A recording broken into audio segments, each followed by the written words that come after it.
এবং ফরাক্কা নিয়ে নতুন সাব ডিভিশন অফিস তৈরি করা হচ্ছে।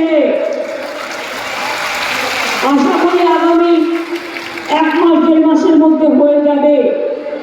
তাহলে আপনাদের কষ্ট করে আর দূরে যেতে হবে না, বাড়ির কাছাকাছি সুতি, ধুলিয়ান এবং ফরাক্কার মধ্যবর্তী কোনো স্থানে এই সাব ডিভিশন অফিস তৈরি হবে।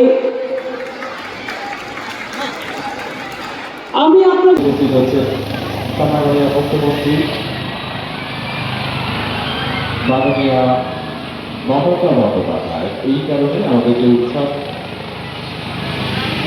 সেই উচ্ছ্বাস একেবারে কমবে। আমাদের স্বাগত দিন।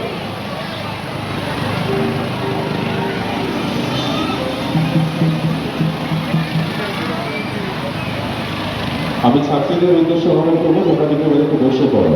ছাত্রীদের অনুরোধ করবো এবং আমাদের সেলফ হেল্প গ্রুপের মা বোনরা যারা রয়েছেন আপনারা বসে পড়ুন, তাদের কিন্তু বড় বসতে অসুবিধা হবে।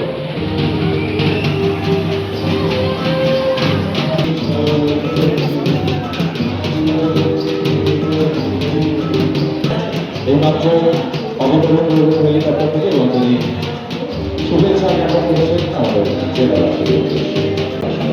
এই মুহূর্তে আমাদের মাঝে তিনি সকলের কাছে অনুরোধ করবো, আসলে আমরা করতালি দিয়ে তাকে স্বাগত জানাই। সকলের কাছে অনুরোধ একটু করতালির মধ্যে দিয়ে আমাদের আজকের মঞ্চে আমরা স্বাগত জানাচ্ছি বাংলার অত্যন্ত জনপ্রিয় মুখ্যমন্ত্রী মাননীয় সরকারি প্রদীপ সেবা এবং এক গুচ্ছ প্রকল্পের শিলান্যাসের জন্য আমাদের উপস্থিত হয়েছে মাননীয় মুখ্যমন্ত্রী মমতা বন্দ্যোপাধ্যায়।